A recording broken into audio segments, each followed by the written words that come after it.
Greater love hath no man than this, that a man lay down his life for his friends.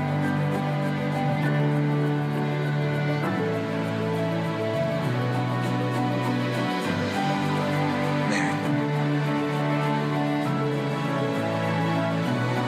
And lo, I am with you always.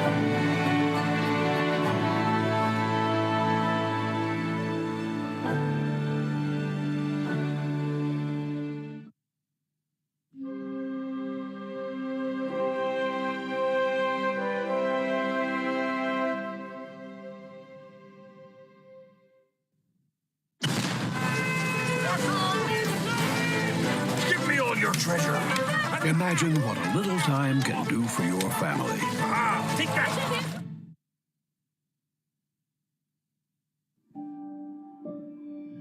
In a coming day, fear will die. Pain will die.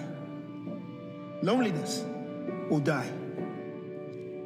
Despair will die.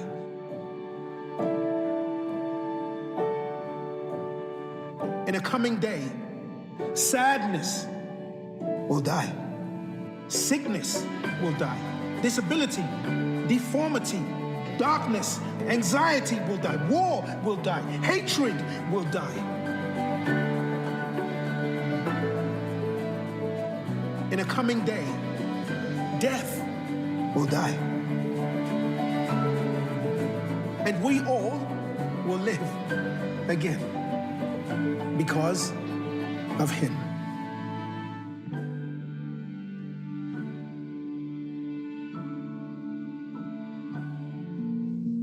Hey, my name is Jenny, and I'm an artist and a mother and athlete. And 12 years ago, when my son passed away, there was this concept for a painting that came into my heart, and I've waited 12 years to actually bring it to the canvas. And I want to tell you the story behind it. And ultimately, it brings us to the idea that God is there ready to catch us in all of our faults. In 2011, I had a 3-year-old and a 1-year-old. And we moved in with my parents, and they had a swimming pool, and a perfect storm arose, and I pulled my 3-year-old out of the pool. My son was in the hospital for 7 weeks, and I waited for a miracle. But instead, God took my son home. I just, in my mind, just wanted to press the rewind button. I just wanted to go back so desperately to that morning before it all happened. And you can't. I kept asking this question, like, do accidents just happen? Like, was this just a bad day for me? Sorry, Jenny, that was a bad day for you. But every time that I went to that, like, did this just happen? God would take me to Matthew, chapter 10, verses 29 through 31, where Christ says, "Are not 2 sparrows sold for a farthing, and one shall not fall without your Father?" And every time, God would be like, "Jenny, of course I was aware of your son. Of course I'm aware of you." And so ever since that time, I've had this desire to paint like a sparrow falling into very capable hands, just waiting, because I could always see my son as this little bird that the Lord caught. But it's funny because as I was preparing to do this painting, and in the sketching and the writing that preceded it, I came to this like really beautiful realization when God was just like, "Jenny, you're the sparrow too. I caught you." And you know, I have the privilege now of looking back over the past 12 years and seeing all the ways that the Lord saved me, that he caught me, and that the atonement of his son, Jesus Christ, really does work in our lives to help heal the deepest of wounds. I think it's really easy to look at the world that's so sad, like how come bad things happen all the time? If there's a God that loves me, then why would he have let my son die? But as an artist, one thing that I've learned is that I have this perspective of my painting from the beginning to the end. And so even in the hard points, even when the painting doesn't look so good, I know where it's going. And I feel like that perspective really kind of helps me understand God, and that he knows us from the beginning to the end. And he knows where he's taking us, and he knows the things that we're gonna have to go through. to get to where we need to be. One thing that's really unique in my painting process is I scrape in between layers. I want to build up layers of paint to get the depth that's in human skin, but I don't want all the texture that comes in creating layers. And so I take a razor blade and I scrape the surface. And it's scary, like every time, I've done this so many times, but you're still kind of like holding your breath as you're scraping this razor blade across. Like I always think about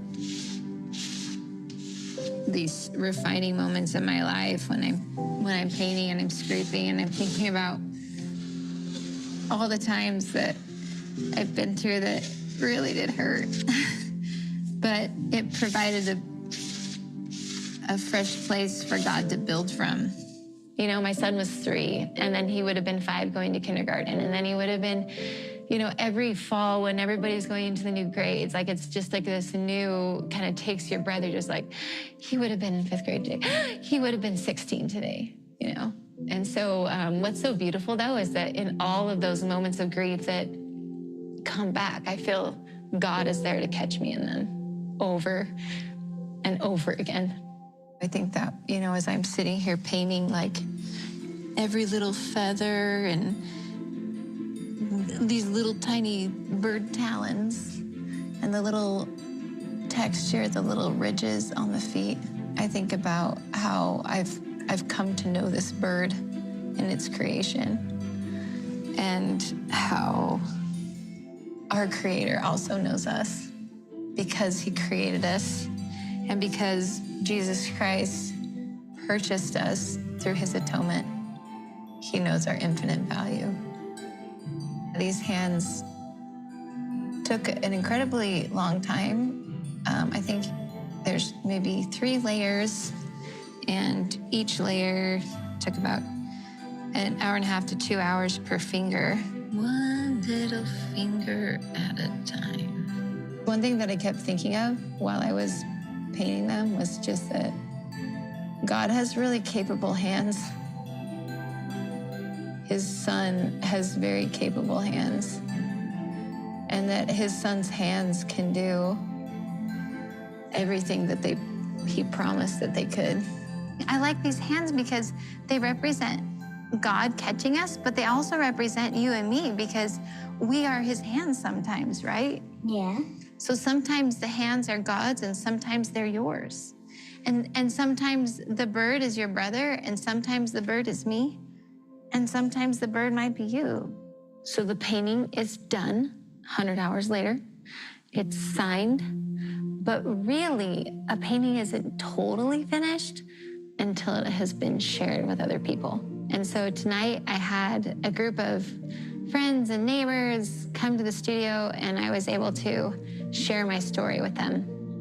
What's so beautiful about art is that I bring my story to the canvas, and my neighbors and friends, they bring their own personal stories, and we get to connect over the canvas. It feels like almost like the closing of a chapter to have this painting actually done, because in so many ways, God has put me back together again. He's put me back together as a stronger, better version of myself than I was before, and I'm ready to move on and take on new projects. And I feel like painting the sparrow is kind of like putting a capstone on my grief paintings. And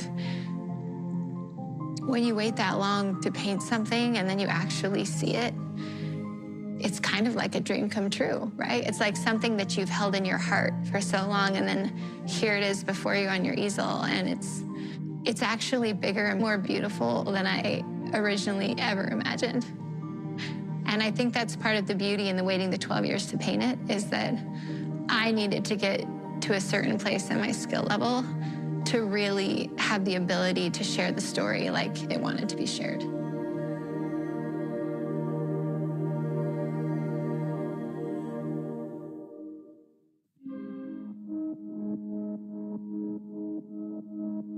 Praise to the Lord, the Almighty, the King of creation. Oh, my soul, praise Him, for He is thy health and salvation. Join the great throng, psaltery, organ, and song, sounding in glad adoration.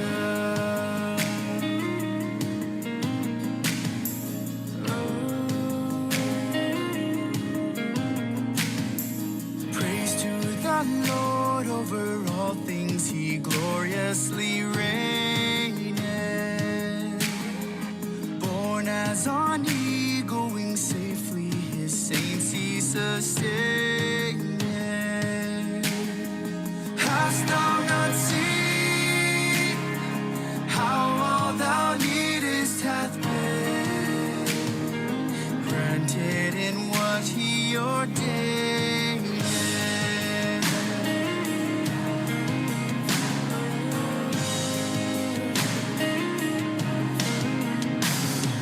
Praise to the Lord who doth prosper thy way and defend thee.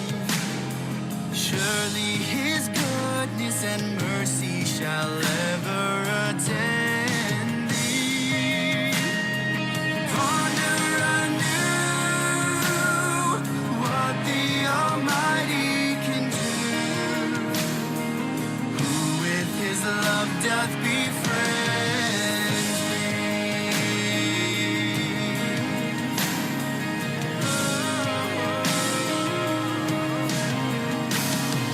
Praise to the Lord, oh let all that is in me adore Him. All that hath breath join with Abraham's seed to adore Him. Let the earth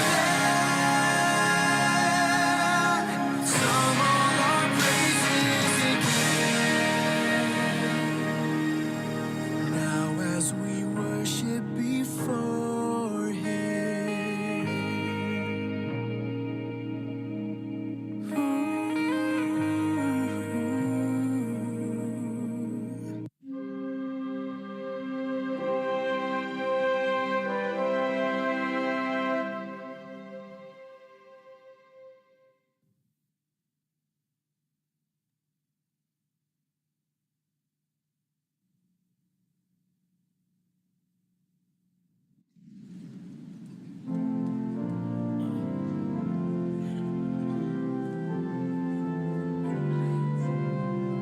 From the Conference Center in Salt Lake City. Ráðstefnuhöllinni í Salt Lake City. Þetta sunnudags síðdegis hluti 194. árlegrar aðalráðstefnu Jesú Krists hinna síðari daga heilugum. Ræðumenn eru valdir leiðtogar kirkjunnar. Tónlist þessa hluta flytur The Tabernacle Choir at Temple Square. Útsendingu þessa annast Bonneville Distribution sem almenna þjónustu. Öll endurvinnsla, upptaka, afritun eða önnur notkun á þessari útsendingu bönnuð án skriflegs leyfis. Öldungur D. Todd Kristofferson í 12 postulasveitinni mun stjórna þessum hluta.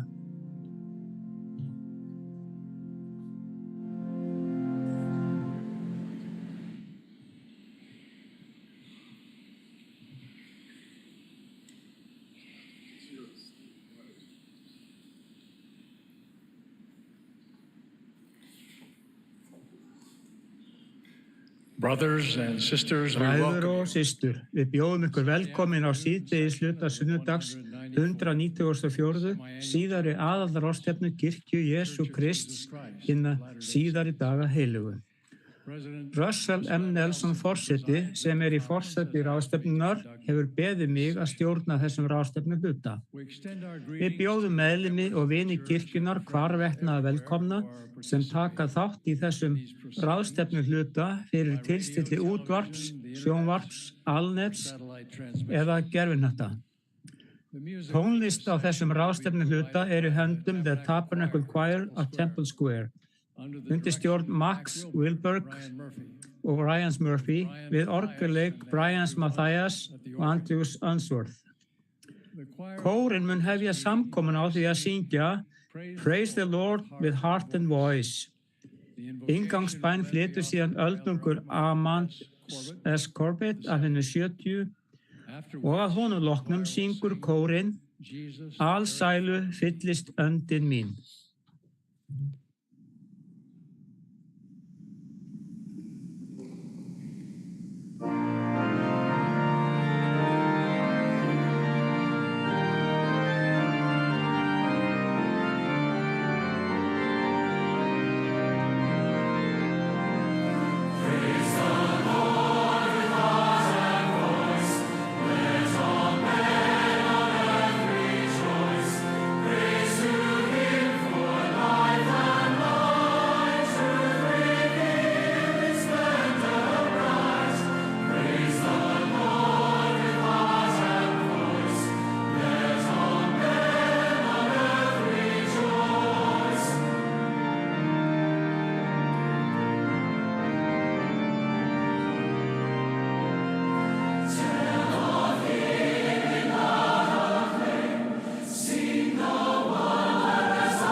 Father in heaven, Faðir á himnum, við erum þakklátt til að vera söfnuð saman, til að tilbiðja þig og son þinn og frelsara okkar, Jesú Krist, sem við elskum. Við erum þakklátt til að gera svo með prestdæmislyklunum, haldin af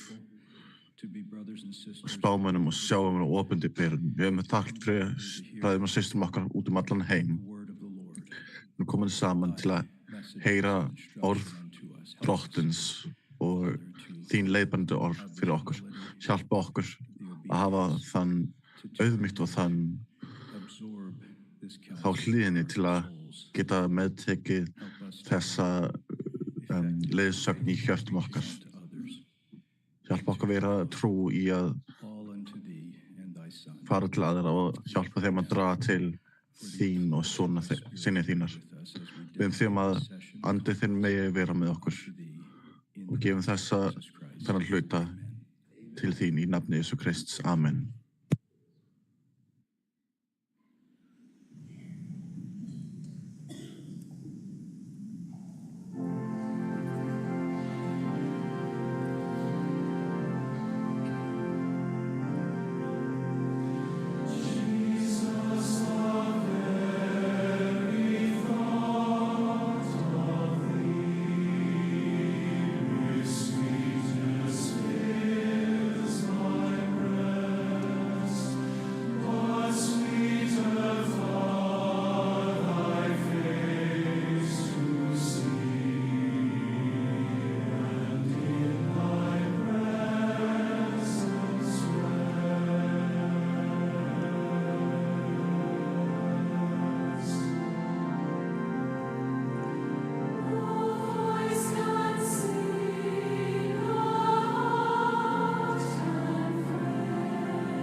Við njótum nú þeirrar ánægju að hlýða á öldung Dieter F. Uchtdorf í 12 postula sveitinni. Að honum loknum hlýðum við á öldung Takashi Wada af hinum 70.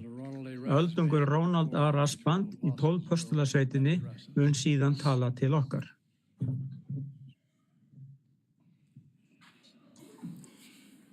Árið 2024 að nokkru leyti tímamóta ár fyrir mig. Í dag eru 75 ár liðin frá því að ég skírðist og var staðfestur meðlimur Kirkju Jesú Krists síðardauða heilögu í Swakó, Þýskalandi. Aðild mín að Kirkju Jesú Krist mér dýrmæt. Það teljast meðal sáttmálslýðs Guðs með ykkur, bræðrum mínum og systrum, einn mesti heiður lífs míns. Þegar ég íhuga persónulega lærisveins vegferð mína, verði mér oft hugsað til gamals sveitasetur í Swakó og kæra minninga að hafa sótt sakramenti samkomur Kirkju Jesú Krist þar sem barn. Það var þar sem vitnisburður minn fékk sína fyrstu næringu. Í þessari kapellu var gamalt loftrifið orgel. Á hverjum sunnudegi var pilti falið að ýta sterkbyggðu handfanginu upp og niður og fylla þannig belgina til að orgelið virkaði. Stundum naut ég þeirra forréttinda aðstoð við þetta mikilvæga verk. Meðan svefnurinn söng sína kæru sálma, pumpaði ég af öllu mætti svo að orgelið yrði ekki loftlaust. Úr stjórnandasætinu fyrir belginu hafði ég gott útsýni yfir nokkra töfrandi steinda glugga, einn sem sýndi frelsarann Jesú Krist og annan Jósef Smith í lundinum helga. Ég man enn eftir þeim helgu tilfinningum sem ég upplifði þegar ég virti fyrir mér þessa sólarupplýstu glugga og meðan ég hlustaði á vitnisburðina heilögu og söng sálma, Síonar. Á þessum helgastað bar andi Guðs mér vitni í huga og hjarta að hann væri sannleikur. Jesús Kristur væri frelsari heimsins. Þetta hans kirkja. Spámaðurinn Jósef Smith sá Guð föðurinn og Jesú Krist og heyrði raddir þeirra. Fyrr á þessu ári þegar ég vann að verkefnum í Evrópu gafst mér kostur á að fara aftur til Swakó. Því miður þessi áskæra gamla kapella ekki til staðar lengur. Hún var rifin fyrir mörgum árum til að rýma fyrir stóru fjölbýlishúsi. Ég viðurkenni að það sorglegt til þess að vita að þessi áskæra bygging frá bersku minni nú aðeins minningin ein. Hún var mér helg bygging, en hún var samt bara bygging. Hinn andlegi vitnisburður sem ég hlaut frá heilugum anda fyrir þessu mörgu árum hefur hins vegar ekki horfið. Hann hefur raunin styrst.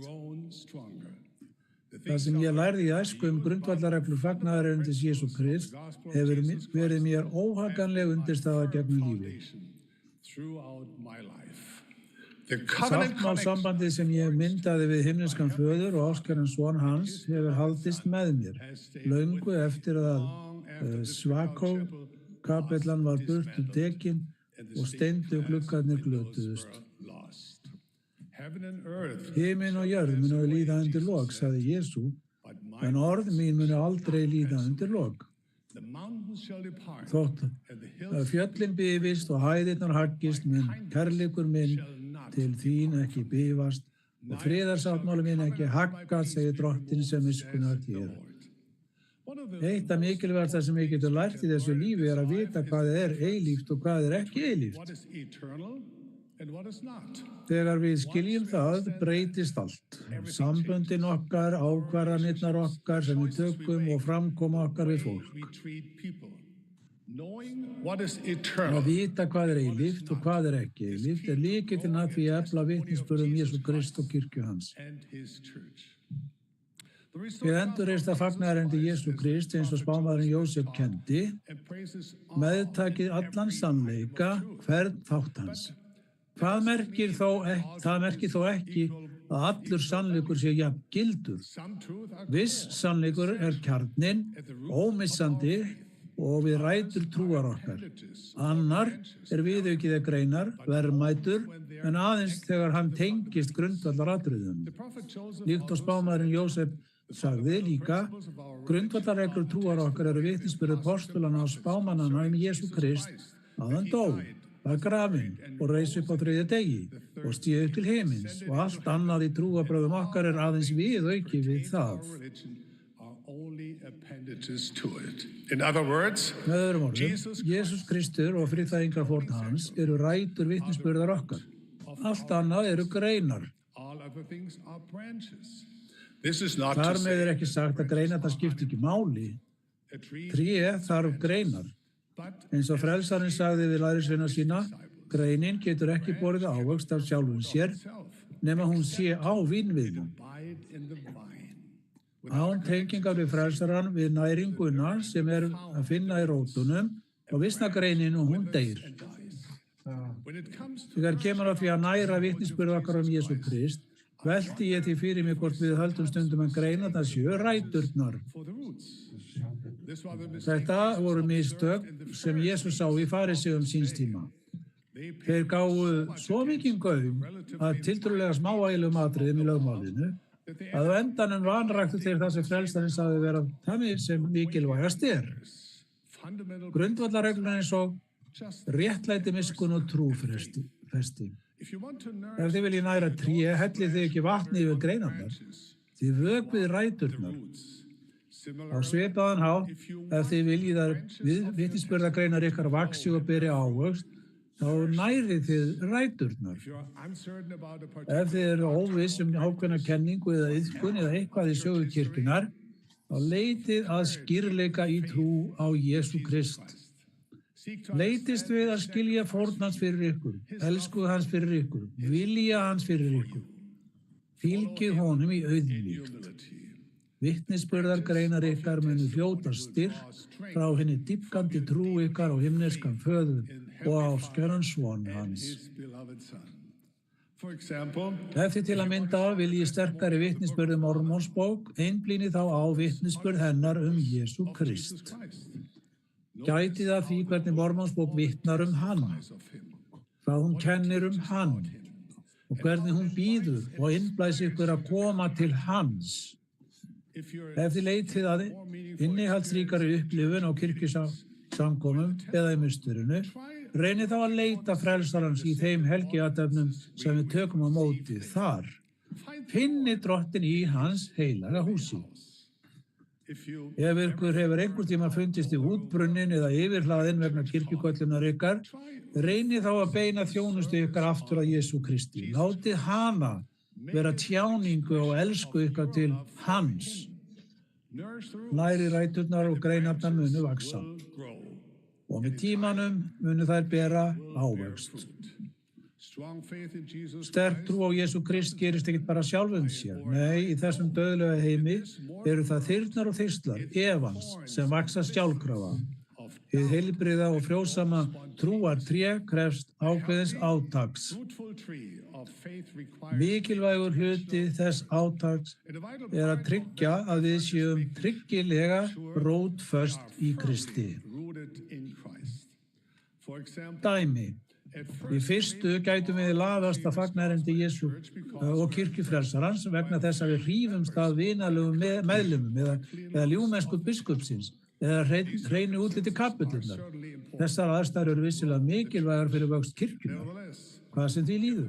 Ef rætur vitnisburður okkar verða aldrei dýpri en það, hvað myndi þá gerast þegar við flytjum í deild sem kemur saman í tilkomu minni byggingu þar sem meðlimir eru ekki svo vingjarnlegir og biskupinn segir eitthvað sem móðgar okkur. Annað dæmi, ekki ástæðu til þess að vona að ef við höldum boðorðin og erum innsigluð í misturunum, þá munum við blessuð með fjölmennri, hamingjusamri fjölskyldu, með greindum og hlýnum börnum, sem öll eru virk í kirkjunni og þjóna í trúboði, syngja í deildarkórnum og bjóða sig fram til að þrífa samkomahúsið á hverjum laugardegi, lagsmorgni. Ég vona svo sannarlega að allt þetta gerist hjá okkur. En hvað svo ekki? Munum við vera bundin frelsaranum, hverjar sem aðstæðurnar eru. Treysta á honum og tímasetningu hans.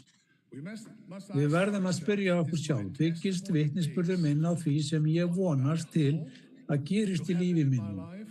Er hann háður verkum eða viðhorfi annarra? Er hann eftir vill tryggilega grundvallaður á Jesú Kristi, rótfastur í honum og byggður á honum án tillits til breytilegra aðstæðna lífsins? Mormonsbók segir frá fólki sem virti stránglega helgiathafnir Guðs.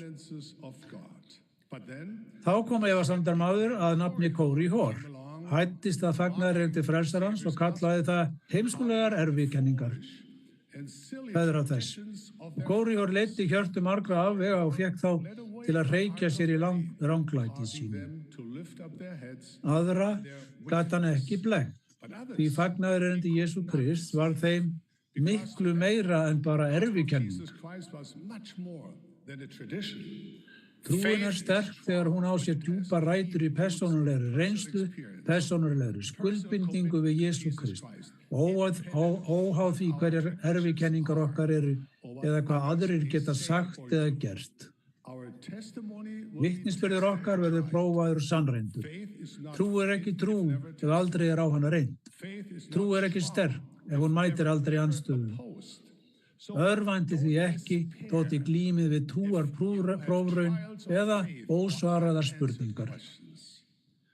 Við ættum ekki að vænta þess að skilja allt áður við framkvæmum.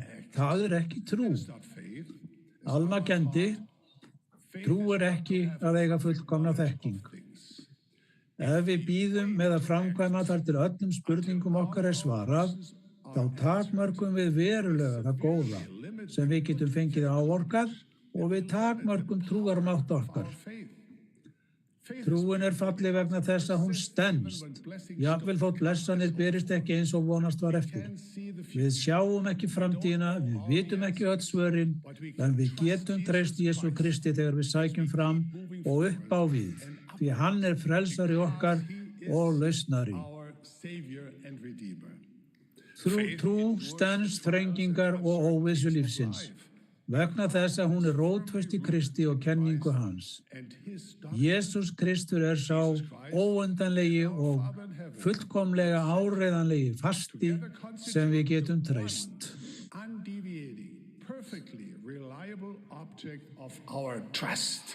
Vitnisburður ekki eitthvað sem við byggjum upp í eitt skipti og hann stendur að eilífu. Hann meira eins og tré sem þið næri stöðugt.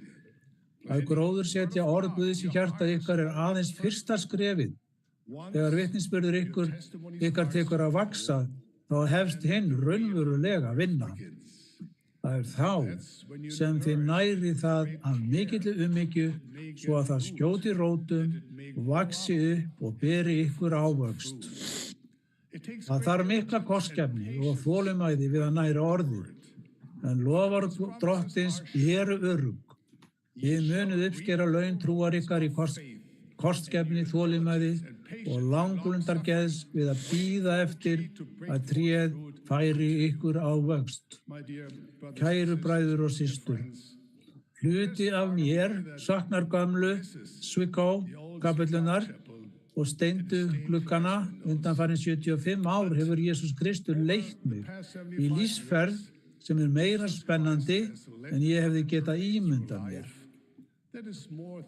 Hann hefur huggað mig í þrengingum mínum, hjálpað mér að sjá veikleika mína, læknað andleg sár mín og nært mig í vaxandi trú minni. Það mín einlæg bæn og blessun að við munum stöðugt næra rætur trúar okkar á frelsarann, á kenningu hans og á kirkju hans. Of this I testify.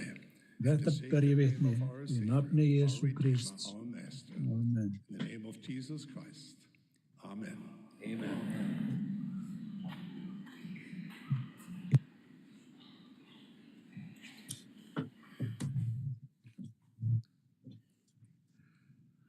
Guði faðir okkar á himnum.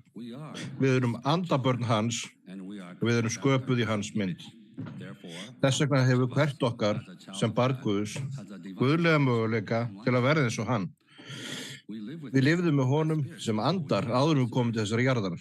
Himnesku faðir sem andaforeldri okkar elskar okkur og vill það besta fyrir okkur og útbjó áætlun fyrir okkur til að hljóta stærstu blessanir hans sem eru ódauðleiki og eilíft líf.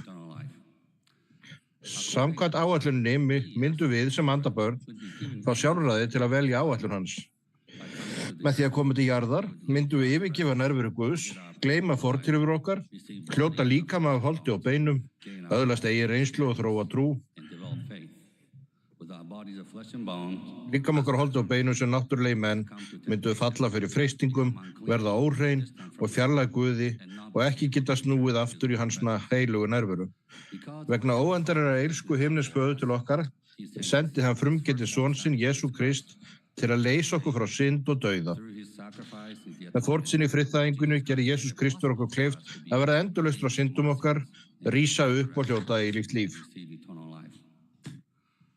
Ég er ákaflega þakkláttur fyrir þennan dýrlega sannleika.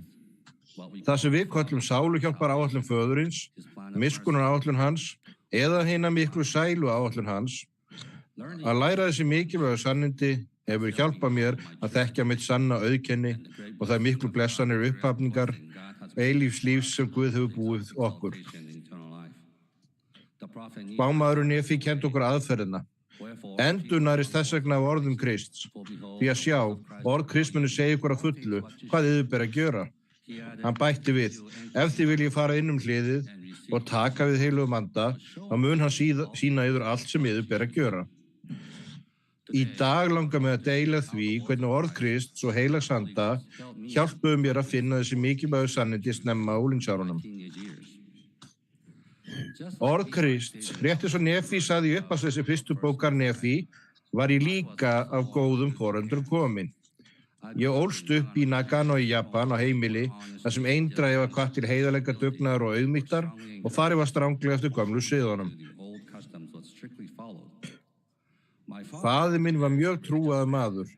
Hann baðst fyrir framan Shinto og Buddha altarinn á hverju morgni og hverju kvöldi. Jafnvel þó ég hefði ekki hugmynd til hvers hann væri að biðja eða hverju hann bæði fyrir, þá trúði ég eins konar óséðu kraftur eða Guð hefði máttinn til að frelsa eða hjálpa okkur ef við bæðumst einlæglega fyrir. Eins og aðrir unglingar upplifði ég mikla erfiðleika. Ég átti erfitt, fannst lífið vera ósanngjarnt og átti margar hæðir og lægðir. Mér fannst ég vera glataður, að finnast ég ekki á stefnu í mínu lífi. Lífið virtist hverfult, því það myndi taka enda við dauðan. Líf án þess að þekkja sáluhjálpar áætlunina var ruglingslegt fyrir mig. Ekki löngu eftir ég byrjaði að læra ensku í menntaskóla, fengu allir nemendur í skólanum okkar eintak af Nýja testamentinu. Þó að við varum varla byrjað að læra ensku, sagði kennarinn okkur að við ættum að læra ensku með því að lesa það. Ég opnaði það og fór yfir innihaldið. Orðin í Nýja testamentinu voru mér mjög erfið. Á japönsku voru orðin jafn erfið. Eins og laðast ég að spurningalista sálarinnar sem hafi verið settur inn rétt á undan biblíutextanum í þessari Gideons biblíu. Spurningar einmanaleika, að skorta sjálfstraust, finnast maður að vera ruglaður, standa frammi fyrir prógrunum lífsins og svo framvegis, hverju atriði listans fylgdi tilvísinu ritningavers og blaðsíður í Nýja testamentinu. Ég laðast sérstaklega spurningunni þegar þú ert örmagna.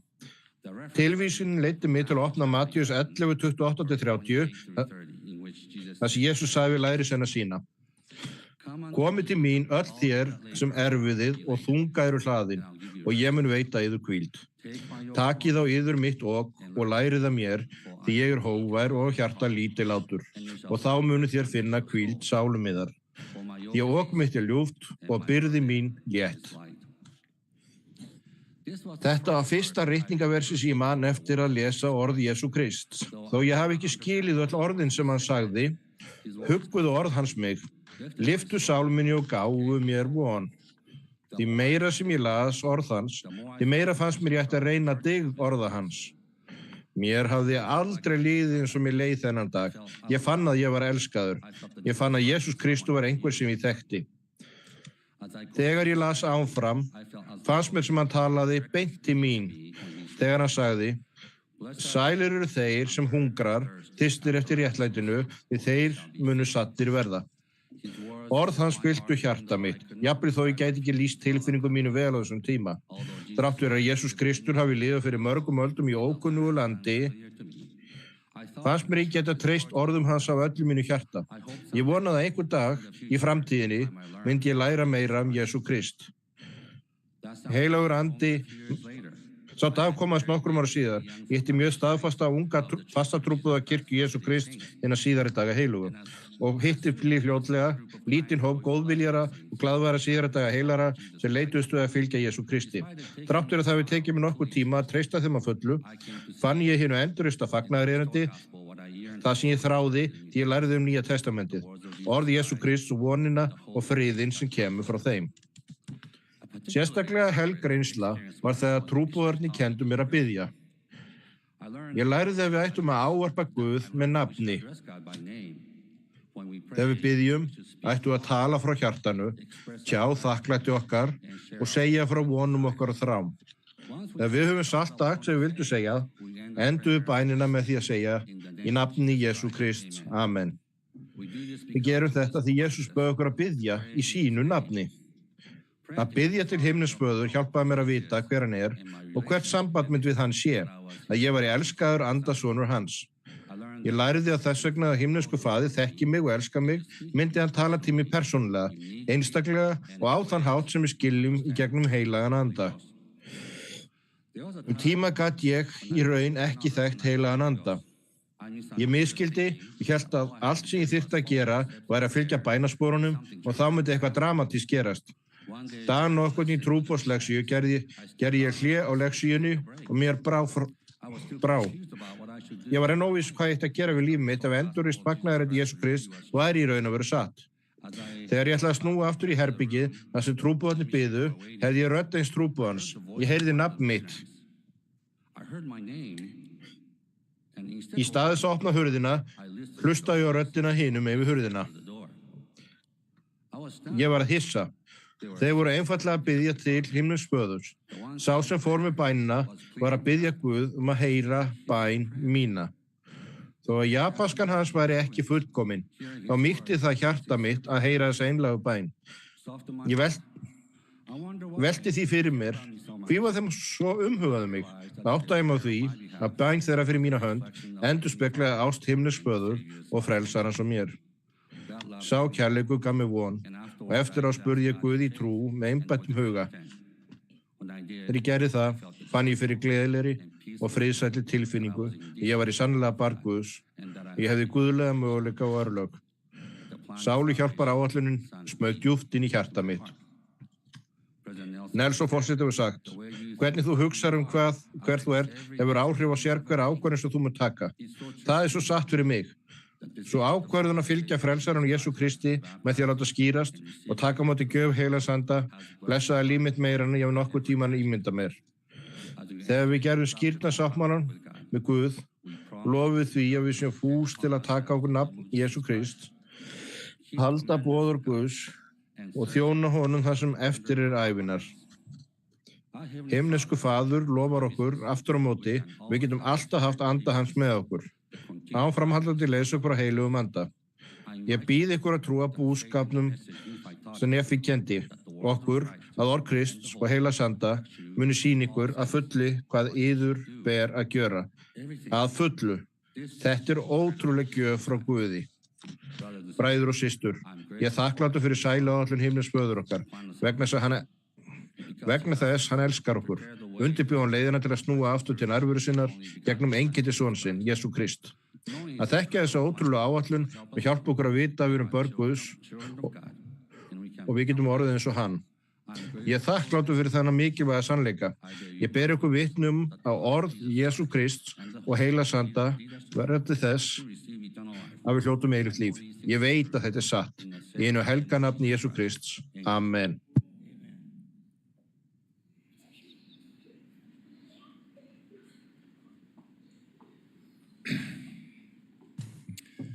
To the many Með testimonies hina mörgu vitnisburði á þessari ráðstefnu þá bæti ég við pöstulegu vitni mínu að Jesús Kristur sonur Guðs, drottinn okkar og frelsari, lausnari allra barna föðurins. Friðþæging hans gerði okkur mögulegt að snúa aftur í návist föður okkar á himnum og vera með fjölskyldum okkar eilíf ef við erum verðug. Frelsarinn ekki fjarri jarðneskri ferð okkar. Undanfarna 2 daga höfum við hlustað á hann tala með útveldum leiðtogum sínis og við gætum komist nær honum. Aftur og aftur af sinni hreinu ást og miskunn styður hann okkur þegar við stöndum frammi fyrir sjónleik lífsins. Nephi lýsir, Guð minn hefur verið stoð mín. Hann hefur leitt mig út úr þrengingum mínum, hann hefur fyllt mig elsku sinni. Sú elska augljós þegar við styðjum hvert annað í verki hans. Við styðjum lifandi spámann okkar á aðalráðstefnu og æðsta forsætisráðið, 12 postularsveitina og aðalvaldhafa og embættismenn kirkjunnar.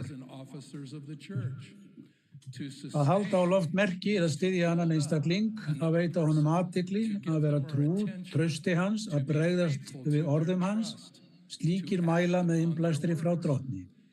Þeir skilja málefni líðandi stundar. Siðferðisneglun samfélagsins og aukna viðleitni andstæðingsins til að vinna gegn áætlun föðurins. Með því að halda á loft höndum okkar erum við að heita stuðningi okkar ekki aðeins á því augnabliki, heldur í okkar daglega lífi. Að halda á loft felur í sér stuðning við stíkuforseta okkar og biskupa, leiðtoga sveita og samtaka, kennara og jafnvel umsjónarfólk búða í deildum okkar og stikum.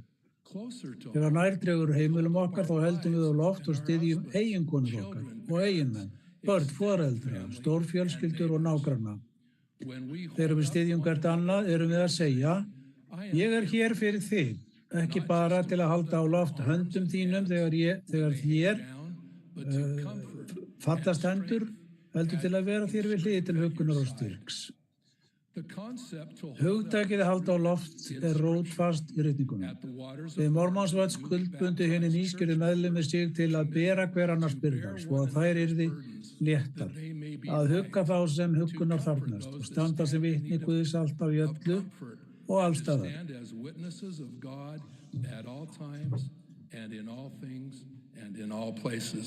Jesús sagði við nefítana, haldið því ljósi yðar á loft til að það lýsi heiminum. Sjá, ég er ljósið sem þér skulið halda á loft. Við höldum ljósi drottins á loft þegar við höldum okkur fasta sáttmálum okkar og þegar við styðjum lifandi spámann okkar þegar hann mælir orð Guðs. Þegar Russell M. Nelson forseti þjónaði í 12 postularsveitinni sagði hann, stuðningur okkar við spámenn er persónuleg skuldbinding að gera allt sem við getum til að heiðra spámannlega forgangsröð þeirra. Að styðja spámanninn er heilagt verk. Við sitjum ekki þögul hjá, heldur verjum hann ötullega, fylgjum leiðsögn hans, kennum orð hans og biðjum fyrir honum. Benjamin konungur í Mormonsbók sagði við fólkið, ég er haldinn alls kyns veikleika á sálu og líkama eins og þér sjálfir. Engu að síður hefur drottinn valið mig og hönd drottins umborið mig og ég hef notið verndar og varðveislu hins óviðjafnalega kraftar hans til að þjóna yður af öllum þeim mætti huga og styrk sem drottinn hefur léð mér. Á svipaðan hátt hefur Nelson forseti 100 ára gamall verið verndaður og varðveittur af drottni. Harold B. Lee forseti sem þá var meðlimur í æðsta forsætisráðinu nefndi dæmi Móse standandi efst á hæðinni við Refidim. Hendur forsetakirkjunnar gæti orðið þreyttar, sagði hann. Þær hafa kannski tilhneigingu til að drúpa stundum vegna þungrar ábyrgðar hans, en þegar við höldum í hendur hans og leiðum undir hans handleiðslu við hlið hans, munu hlið heljar eigi sigrast á ykkur og Ísrael. Öryggi ykkar og okkar háð því hvort við fylgjum þeim sem Drottinn hefur sett í forsæti kirkjunnar eða ekki. Hann veit hvern hann vill hafa í forsæti þessarar kirkju og hann gerir engin mistök. Nelson forseti byggir á áralangri þjónustu við Drottinn. Þroski hans, víðtæk reynsla, viska og stöðug viðtaka opinberana er enga tilvalið fyrir okkar tíma. Hann sagði, kirkja Jesú Kristi hinna síðudaga heilugu er að búa heiminn undir þann tíma þegar jörðin verður full af þekkingu á Drottni. Þetta verk er gætt krafti guðlegar yfirlýsingar fyrir 200 árum. Hún samanstendur aðeins af 9 orðum. Þetta er minn elskaði sonur, því þú og hann. Nelson forseti sagði einnig, aldrei í sögu heimsins hefur persónuleg vitneskja frelsunum verið jafn mikilvæg og brýn fyrir sérhverja manns sál. Imagine how fljótt myndi greiðast úr hinum hrikalegu átökum allan heim og í persónulegu lífi okkar ef við öll veldum að fylgja Jesú Kristi og hlýða kenningum hans. Bræður og systur, við þurfum að lyfta meira og mögla minna, halda meira á loft orði Drottins. Háttum hans og spámanni hans sem hann hefur sagt ein mesta áskorun okkar tíma er að greina á milli sannleika Guðs og falsana Satans. Af þeirri ástæðu brýndi Drottinn fyrir okkur að biðja ávallt svo við fengjum sigrað Satan og umflóið þjóna Satans sem vinna verk hans.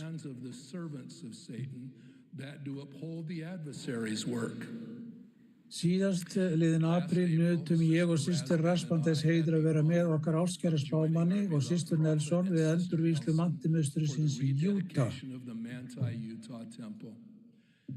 Nelson forseti kom öllum á óvart þegar hann gekk inn í salinn. Aðeins fá okkar vissum að hann kæmi. Í návist hans skynjaði ég strax ljósið og spámanlega möttulinn sem hann ber. Gleðisvipurinn á andlitum fólksins sem sá spámanninn í eigin persónu mun fylgja mér að eilífu. Í endurvíslubæninni bað Nelson forseti Drottinn að heilagt hús hans myndi í raun styðja alla sem færu í musterið, svo að þeir fengju hloti heilagar blessanir og yrðu verðugir og trúfastir sáttmálum sínum. Að þetta megi vera hús friðar, hús huggunar og hús persónulegar opinberunar fyrir alla sem verðir ganga inn þessar dyr. Við þörfumst þess öll að vera lyft upp af Drottni með friði, huggun og umfram allt persónulegri opinberun til að takast á við ótta, myrkur og deilur sem umlykja heiminn. Fyrir samkomuna stóðum við út í sólinni með forseta og systur Nelson og virtum fyrir okkur fallegt umhverfið. Ættartengsl Nelsons forseta við svæðið eru djúpstæð. 8 langafar hans og langömmur settust að í dölunum umhverfismusterið sem og sumir mínir líka.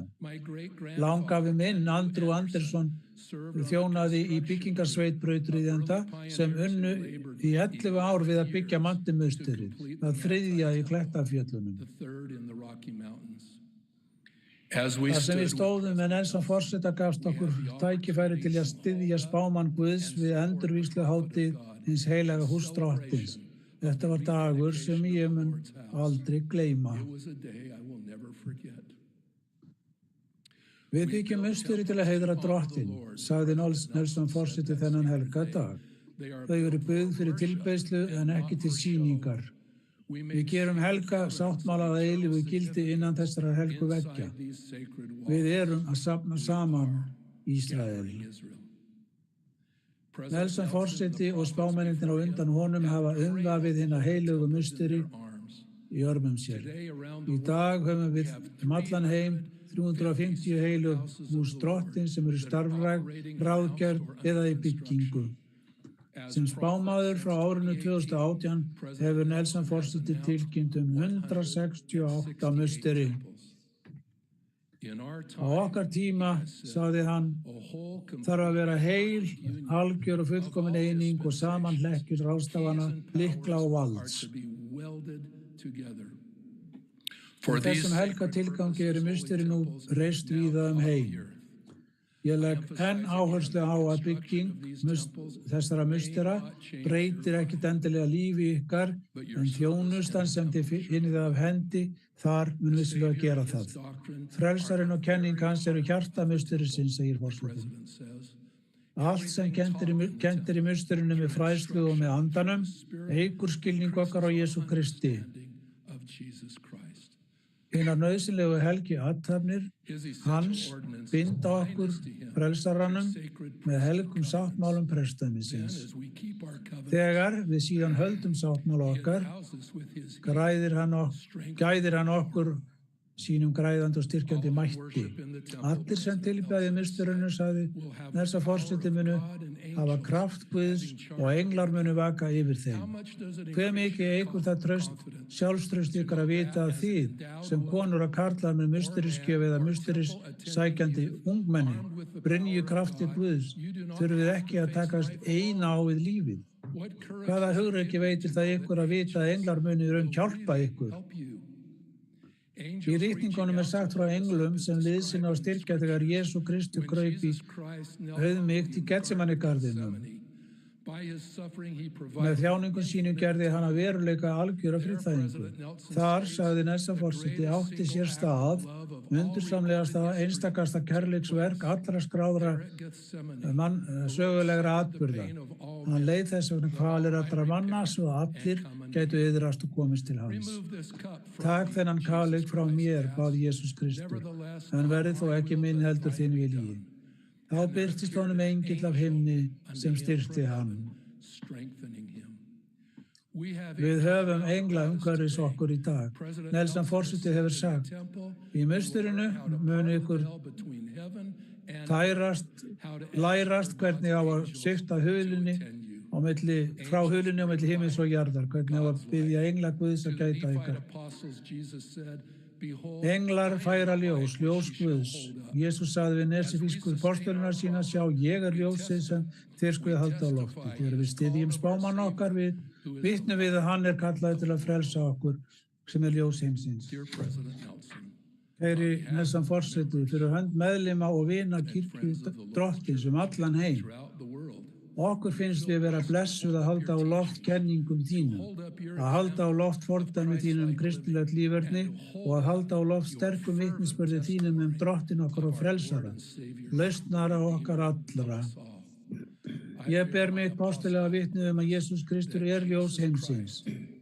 Megum við öll, sem lærisveinar hans, halda ljósi hans á lofti. Í nafni Jesú Krists. Amen.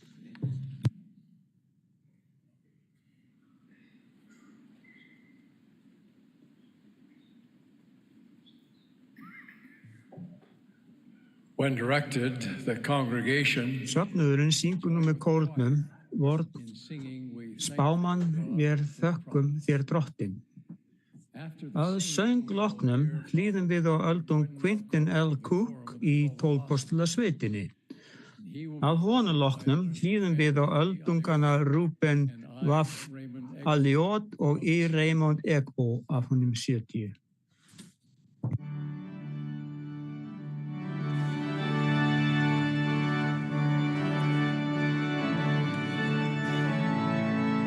This is the Sunday afternoon session of the 194th Semi-Annual General Conference of the Church of Jesus Christ of Latter-day Saints.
President Nelson, we love you.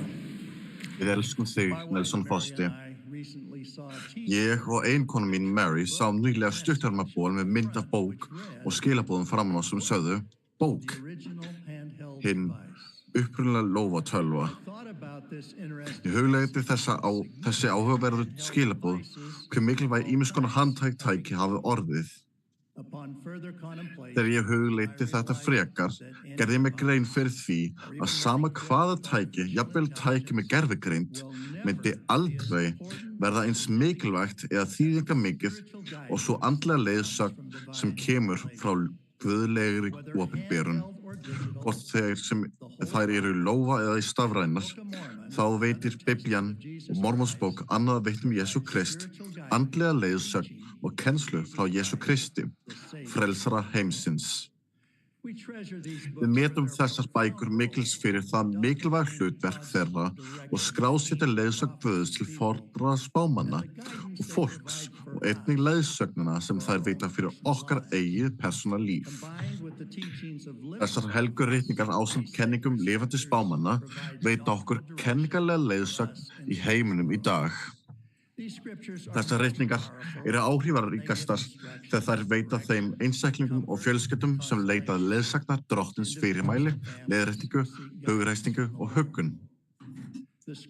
Ritningarnar, ásamt andlegum innblæstri heilags anda, halda áfram að vera megin heimildin sem auðveldar trúarumbreytingu þeirra sem hafa sundurkramið hjarta og sáriðrandi anda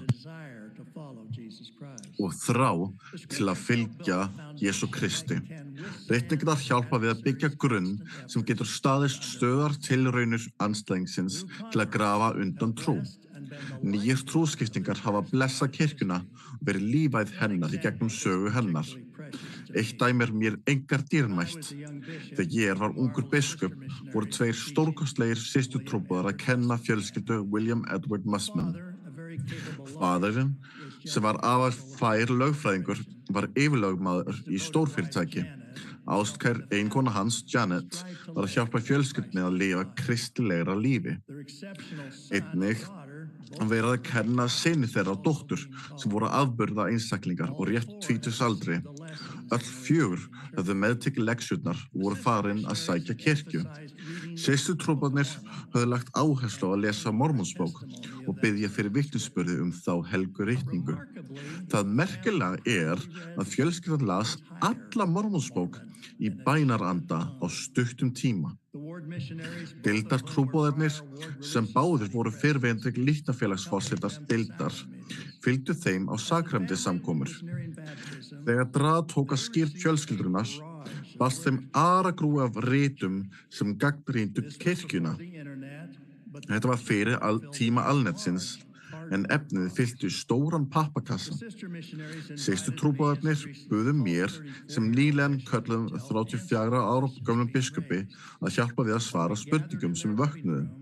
Þegar við komum saman í stofunni þeirra var stóri kassinn af bæklingum sem gagnrýndu kirkjuna í miðju herberginu. Ég hafði nálgast þetta verkefni með bæn í huga. Í upphafsbæni hvíslaði andinn að mér. Hann veit nú þegar þetta satt. Þetta var mikilvægt. Systurnar töldu að hinir í fjölskyldunni hefði þegar hlotið vitnisburð.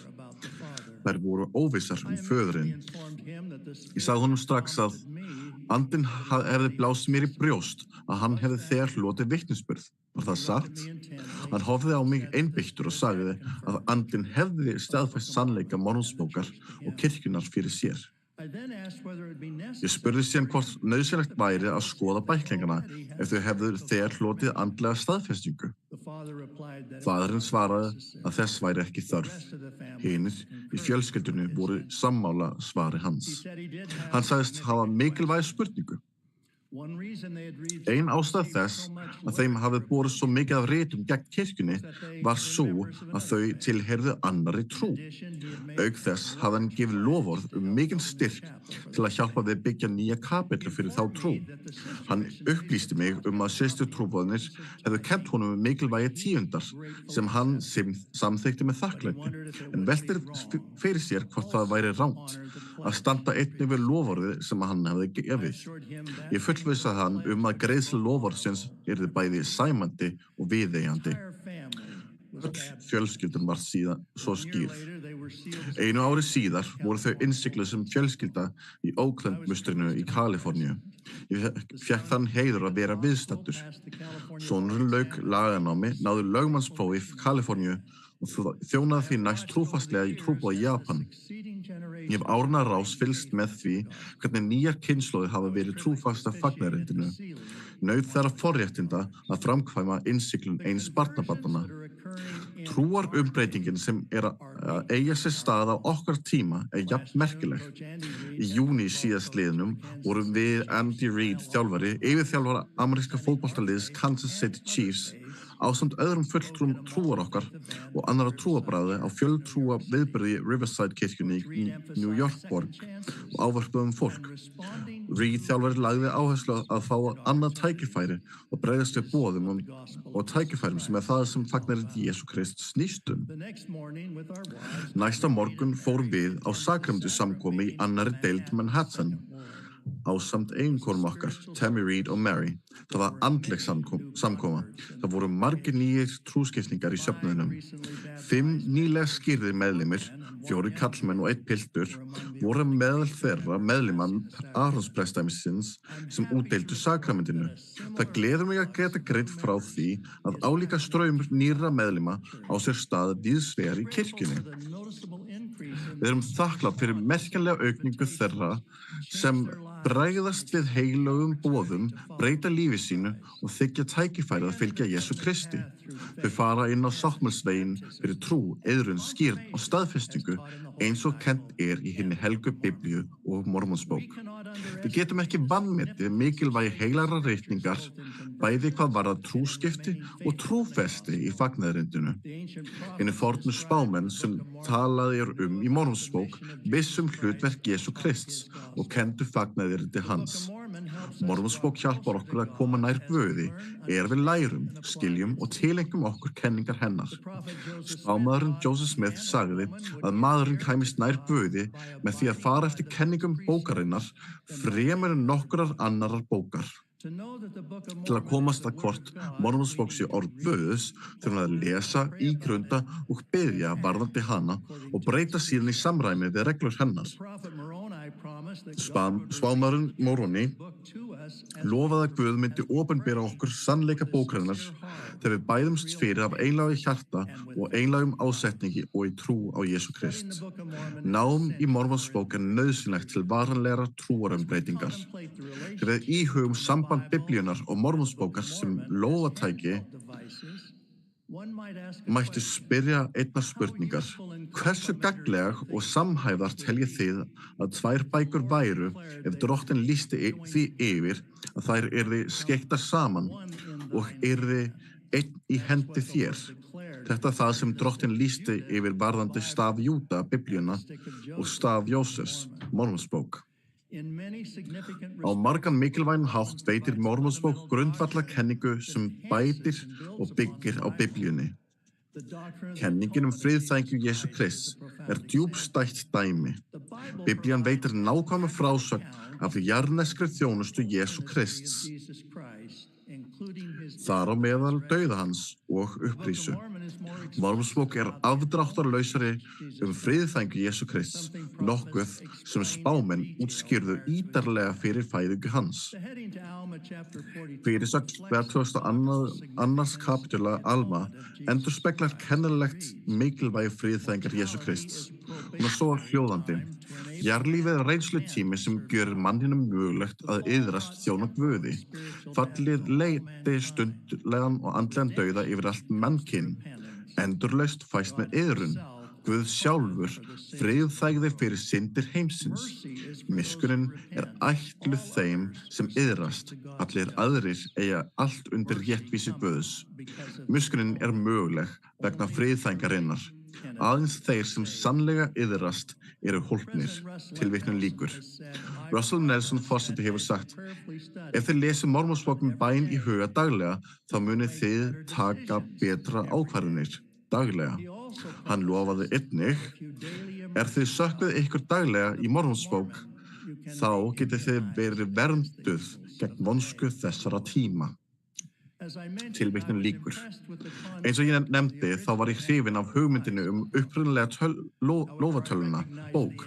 Hins vegar þegar kannast ég við ótrúlegt mikilvægi alnetsins í heiminum í dag.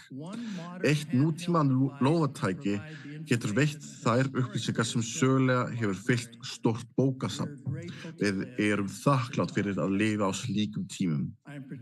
Ég einkar þakklátur fyrir að helgar bækur og kirkjuefni sé aðgengilegt á stafrænu formi. Alnetið öflugt verkfæri til að læra fagnaðarindið. Í dag miðla margir vinum sínum reikningum með hjálp tækninnar. Til dæmis smáforritið Mormonsbók dásamleg leið til að kynna vini Mormonsbók og auðvelt að miðla því á venjulegan og eðlilegan hátt hvar sem þið kunni það vera. Þótt alnetið veiti margar blessanir, þá hefur það því miður líka verið notað til að skapa efasemdir og grafa undan trú á dýrmætar reglur fagnaðarindisins, líkt og rituðu bæklingar sem gagnrýna kirkjuna sem ég minntist á áðan. Það getur verið hluti af vonsku þessara tíma sem Nelson Forseti minntist á. Andstæðingurinn og þeir sem aðstoða hann hafa vitandi eða óafvitandi búið til alnetið ígildi kassans sem ég lýsti hér áðan, fullan af rituðu efni sem gagnrýni kirkjuna í þeim tilgangi að beina ykkur frá sannleika Guðs. Málin sem komið hafa upp til að skapa efasemdir í gegnum árin hafa verið ótrúlega svipuð. Þetta á sérstaklega við þegar þið berið saman okkar tíma 1960 þegar ég var á 30-aldri. Reikningar kenna okkur að nota dómgreind og vera skynsum í öllu. Hægt að nota alnetið á jákvæðan eða eilrileggjandi hátt. Bæði meðlimir til langstíma og þeir sem nýlega hafa lært fagnaðarindið þurfa að taka meðvitaðar ákvarðanir hvað þeir skoða. Verði ekki tímanum í ósiðlegt, ósamhengi eða óréttlátt efni. Ef þeir geri það, þá geti reiknirit leitt ykkur inn á braut sem eyðileggur trú og skerðir eilífa framþróun ykkar. Þið geti orðið fyrir jákvæðum eða neikvæðum áhrifum, leitið réttlætis og forðist að villast í netheimum og forðist hörmungusgrunn. Fyllið líf ykkar af jákvæðum réttlátum hugmyndum, gleðjist, skemmtið ykkur, en forðist heimskupör. Það munur þar á. 13. trúatriðið dásamlegur leiðarvísir. Framar öllu sökkvið ykkur reglulega niður í Mormonsbók sem mun laða andan inn í líf ykkar og hjálpa ykkur að greina sannleika frá villu. Leiðsögn mín til þeirra sem hafa á einhvern hátt vikið af sáttmálsveginum að snúa sér aftur að hinum heilugu reikningum, spámanlegri leiðsögn, trúariðkun á heimilinu og tónlist trúar. Sérhver sál dýrmæt í augum Drottins, við þörfnumst ykkar. Drottinn þarfnast ykkar og þið þarfnist hans. Þið verðið alltaf velkomin. Af þeim mörgu árum sem ég hef þjónað í kirkjunni við metið það dásamlega fólk sem snýri aftur á sáttmálsveginn og þjónaði síðan og blessaði alla sem þeim þótti vænt og þá sem það komst í sambandið. Hinar helgu reikningar og lifandi spámenn mikilvæg leið fyrir kærleiksríkan himneskan föður til að gera sælu áætlun sína tiltæka fyrir öll börn sín. Ég ber mitt örugga vitni guðleika Jesú Krists og raunveruleika friðþægingar hans. Í nafni Jesú Krists. Amen.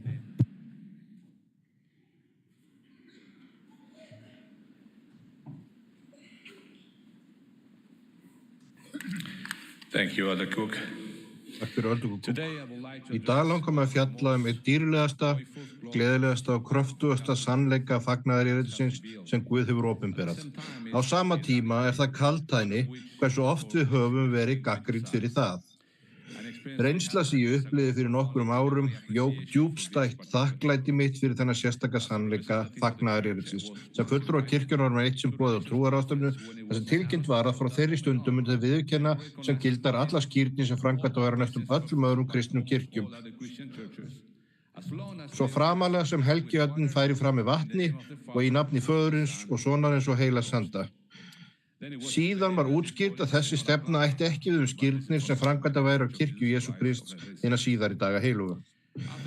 Eftir ráðstefnuna gat ég kafa dýpra í ástæðu þessarar undantekningar með leittáðunum sem sá tilkynninguna. Við áttum yndislegt og innihaldsríkt samtal. Í stuttu máli útskýrði hann fyrir mér að undantekningin hefði fyrst og fremst að gera með sérstakar skoðanir okkar guðdóminn, sem aðra kristna kirkjudeildir tala sem þrenninguna.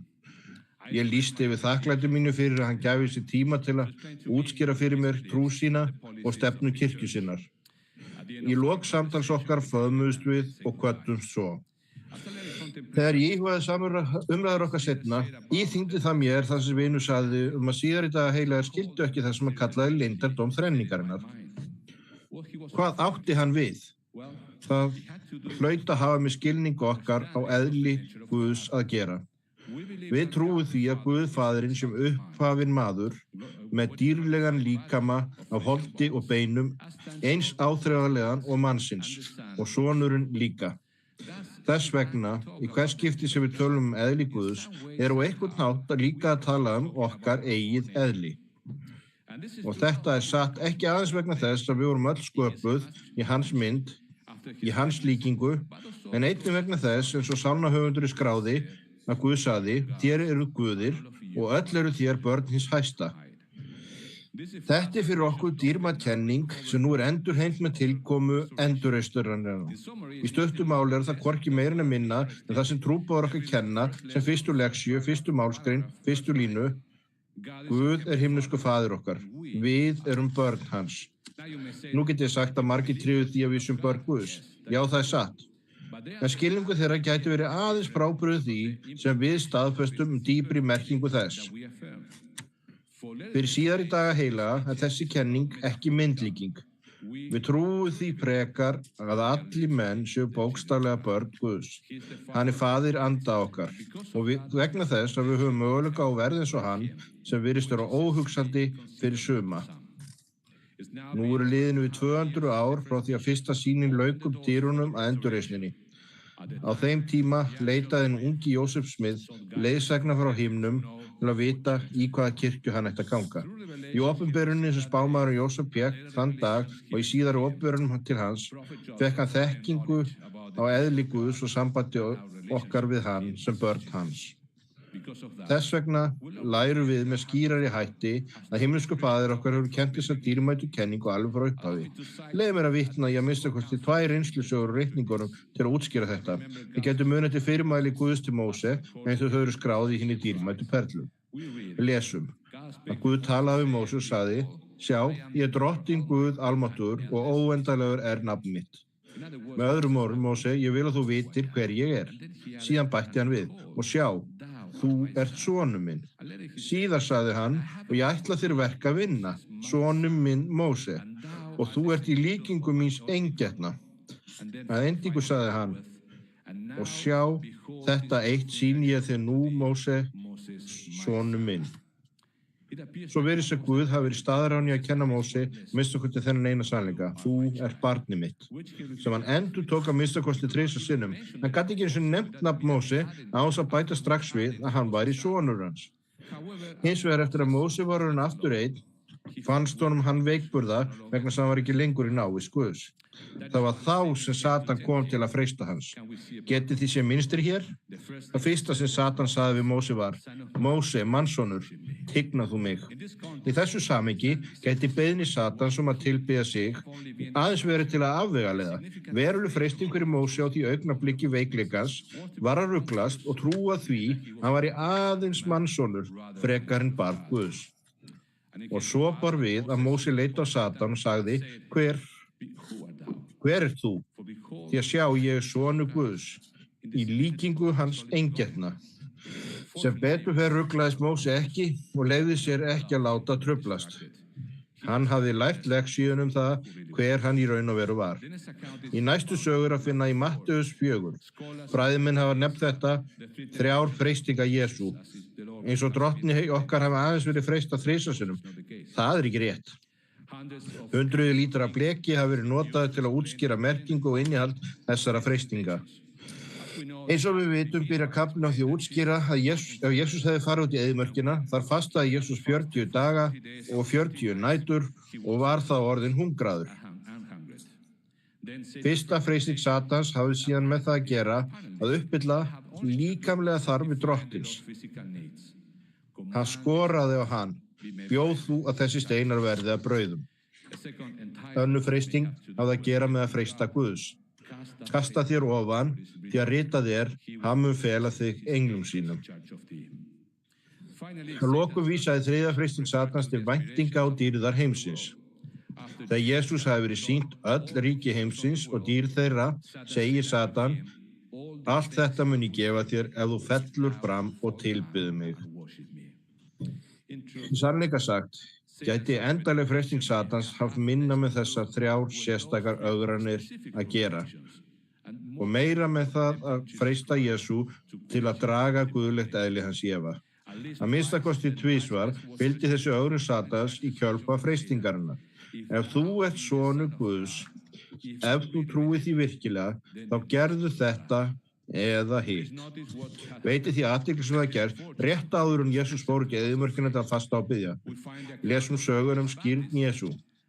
Og þegar hann stíg upp úr vatninu, kom rödd af himnum og sagði, þessi minn elskaði sonur sem ég hef velþóknun á. Sjáum við tenginguna? Getum við þekkt mynstrið? Það engin furða í hversin sem við erum frædd guðlegt eðli okkar og örlög og freistar andstæðingur alls réttlætis okkur til að draga það í efa. Hversu öðruvísi eru það ákvarðanir okkar ef við vissum hver við í raun værum. Við lifum í krefjandi heimi vaxandi ólgu, þar sem heiðvitt fólk leitast hið minnsta með að leggja áherslu á mannlega reisn okkar.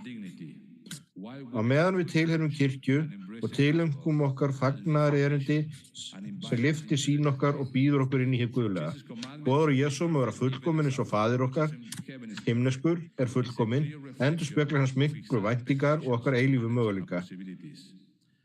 Ekkert af þessu gerist á einni nóttu. Með orðum Jeffrey R. Holland forseta þá mun það gerast að lokum, en loforðið að við komum til Krists munum við fullkomnast í honum. Það krefst mikils verks. Ekki hvaða verk sem heldur guðlegs verks, hans verks. Góðu fréttirnar það einmitt faðir okkar á himnum sem lýsti yfir. Þetta verk mitt og dýr mín að gjöra ódauðleika og eilífti mannsins að veruleika. Og Nelsons forseta að hugsa himneskt, gefur til kynna dásamlega áminningu guðlegt eðli okkar, uppruna og mögulegan ákvörðunarstað. Við getum aðeins náð hinni himneska með friðþægingarfórn Jesú Krists. Kannski var það ástæðan fyrir því að Satan tældi Jesú með sömu freistingunni frá upphafi til enda jarneskrar þjónustu hans. Matteus skráði að meðan Jesús hékk á krossinum hafi þeir sem framhjá gengu hæsta Jesú og sagt, ef þú ert sonur Guðs, stíg niður á krossinum. Dýr sé Guði hann hlýddi ekki, heldur sá okkur þess í stað fyrir leið til að hljóta allar himneska blessanir. Við skulum alltaf muna að það var mikið gjaldgreitt fyrir hamingju okkar. Ég ber vitni með Páli postula að sjálfur andinn vitnar með anda okkar og við erum Guðs börn. En ef við erum börn, erum við líka erfingjar og það erfingja Guðs en samára Krist því við líðum með honum til þess að við erum einnig verksamleg með honum. Í nafni Jesú Krists. Amen.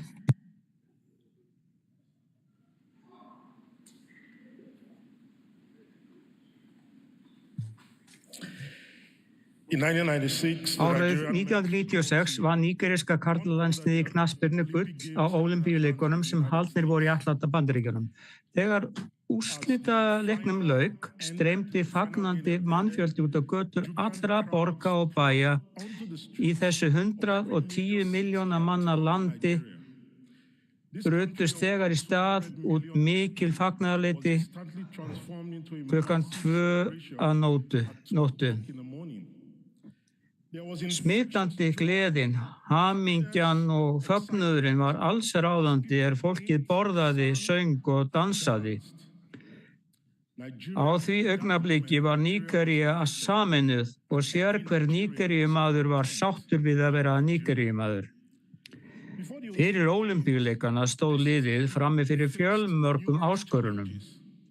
Þegar mótið hófst var endi bundinn á fjárhagslegan stuðning þeirra. Liðið tók þátt án viðeigandi búninga, æfingaðstöðu, matar eða þvottaþjónustu. Á einum tímapunkti voru þeir nokkrum mínútum frá því að falla úr keppni. En nígeríska liðið vann sigur þvert á allar líkur. Þetta mikilvæga augnablik breytti því hvernig þeir sáu sjálfa sig.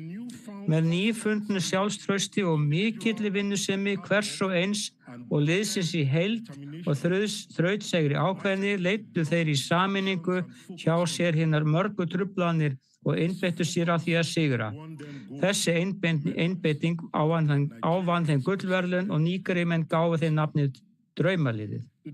Áfram vísað til draumaliðsins á Ólympíuleikunum í Atlanta 1996 í nígerískum íþróttum.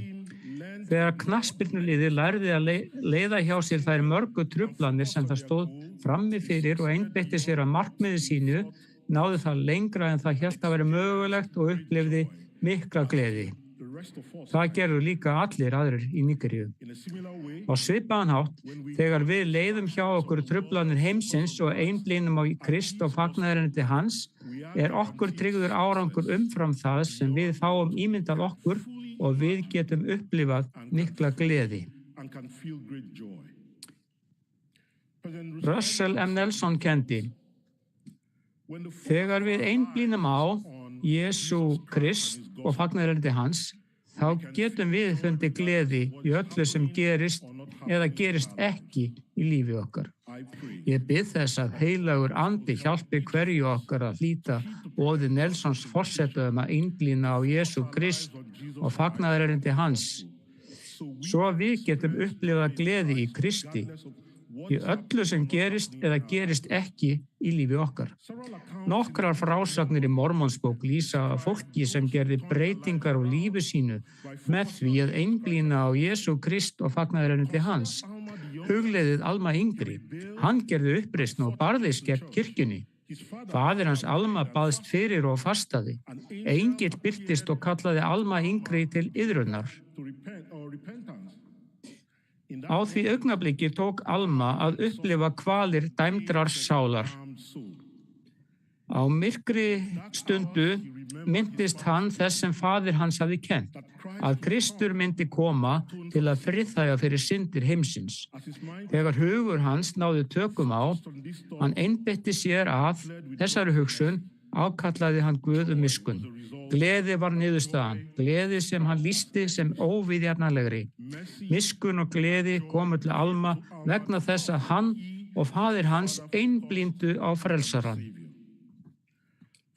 Þið foreldrar sem eigið börn sem hafa veilst frá, látið hughristast. Í stað þess að velta því fyrir ykkur hvers vegna engill kemur ekki til að hjálpa barni ykkar til iðrunar, vitið þá að Drottinn hefur sett jarðneskan engil á veg þess. Biskupinn, annan kirkjuleiðtoga eða þjónandi bróður eða systur. Ef þið haldið áfram að fasta og biðja, ef þið setið Guði ekki tímaáætlun eða tímamörk, og ef þið treystið því að hann réttir fram hönd sína til hjálpar, getur þið, fyrr eða síðar, fundið Guð snerta hjarta barns ykkar þegar barnið ykkar ákveður að hlusta. Svona það vegna þess að Kristur gleði. Kristur von. Hann fyrirheit þau gæði sem komin eru. Treystið því til Jesú Kristi fyrir barni ykkar, því hann styrkur hvers foreldris og hvers barns. Þegar Alma yngri hafði upplifað gleði í Kristi, lifði hann í þeirri gleði. Hvernig viðhélt hann svo slíkri gleði, jafnvel í erfiðleikum og raunum? Hann sagði: frá þeirri stundu og til þessa dags hef ég erfiða viðstöðulaust til að geta leitt sálir til iðrunar, til að geta gefið þeim hlutdeild í hinni yfirþyrmandi gleði sem ég kynntist. Og Drottinn færir mér mikla gleði yfir ávöxtum erfiðis míns, og ég hef notið stuðnings í raunum mínum og hvers konar erfiðleikum. Gleði Alma í Kristi hófst þegar hann iðkaði trú á hann og ákallaði hann miskunn. Alma iðkaði trú á Krist með því að erfiða til að hjálpa öðrum að upplifa þessa sömu gleði. Þetta stöðuga erfiði vakti mikla gleði hjá Alma, jafnvel í hverskins raunum og erfiðleikum. Sjáu til, Drottinn ann erfiði og það að leggja sig fram við að einblína á hann færir blessanir. Jafnvel miklar þrengingar geta horfið í fögnuði Krists. Annar hópur í Mormonsbók sem gerði Jesú Krist og fagnaðarandi hans að miðpunkti lífsins og fann gleði sá sem stofnaði Helams borg. Stað þar sem fólk gat alið upp börn sín og notið þess að iðka trú sína frjáls. Þetta réttlæta fólk sem lifði góðu lífi var hneppt í ánauð af ræningjahópi og svipt þeim grundvallar mannréttindum að iðka trú. Stundum koma slæmir hlutir fyrir gott fólk. Engu að síður þóknaðist Drottni að aga fólk sitt og reyna þolgæði þess og trú. En hver sem setur traust sitt á hann, honum mun lyft upp á efsta degi. Já, það átti einnig við þetta fólk.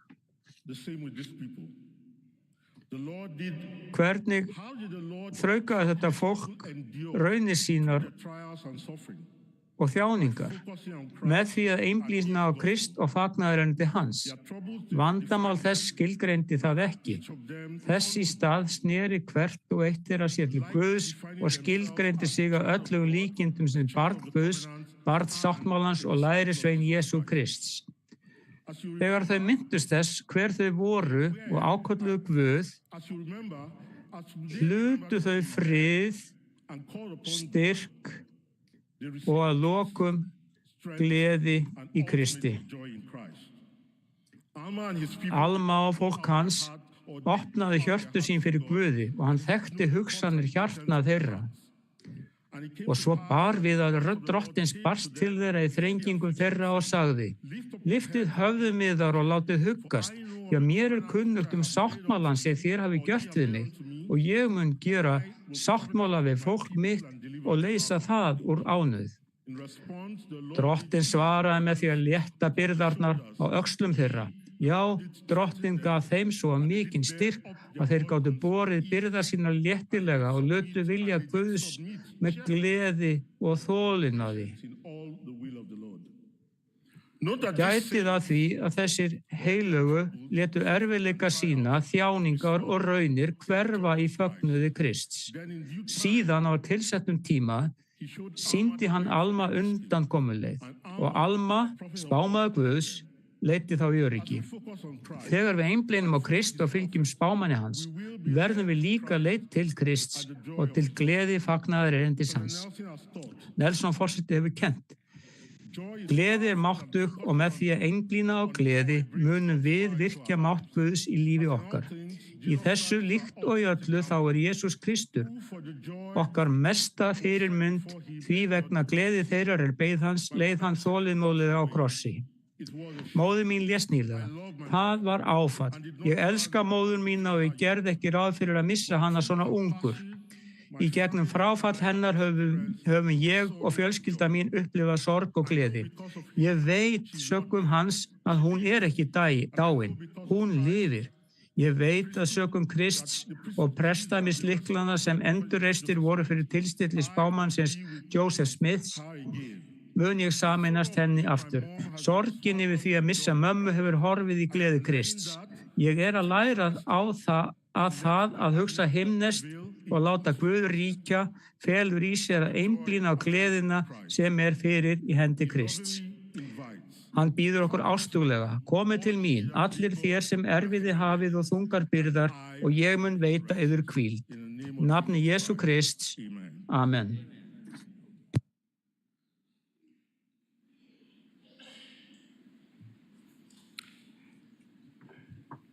Þegar dregur að lokum ráðstefnunnar, þá færum við þeim innilegar þakkir sem hafa unnið svo kostgæfið að undirbúningi hennar.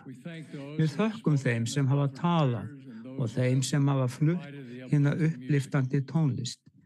Við þökkum þeim sem aðstoða við miðla og tæknimál og þeim sem undirbúa þessa fallegu aðstöðu. Kórinn mun nú syngja Think a Sacred Song. Lokaræðumaður þessa hluta okkar ástkæri spámaður Russell M. Nelson forseti. Að honum loknum mun kórinn ljúka þessum hluta á því að syngja And the Glory of the Lord. Lokabæn flytur síðan systir Tamara W. Runia sem þjónar sem fyrsti ráðgjafi í aðalforsætisráði stúlknafélagsins. Þessari ráðstefnu verður síðan slitið.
My dear brothers and sisters, Kæru bræður og systur, ég þakkláttur fyrir að Drottinn hefur blessað mig til að tala til ykkar.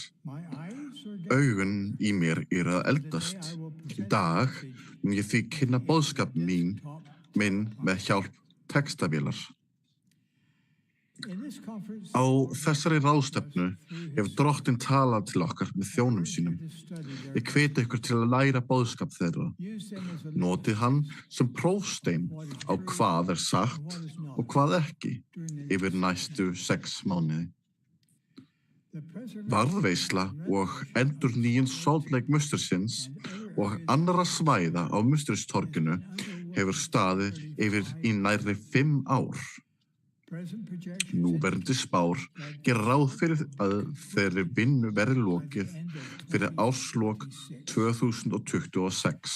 Við erum þakklát öllum þeim sem vinna að þessu risavaxna verkefni. Á síðustu 6 mánuðum höfum við vígt eða endurvígt 9 musteri í 5 löndum. Frá þessari stundu til ársloka munum við vígja 5 til viðbótar. Í dag njótum við þeirra ánægju að tilkynna ráðaaðgerðir byggingu 17 fleira mustera. Hlustið vinsamlega lotningafull þegar ég greini frá staðsetningunum. Juchitán de Zaragoza, Mexico. Santa Ana, El Salvador. Medellin, Colombia. Santiago, Dominican Republic. Puerto Montt, Chile. Dublin, Ireland. Milan, Italy.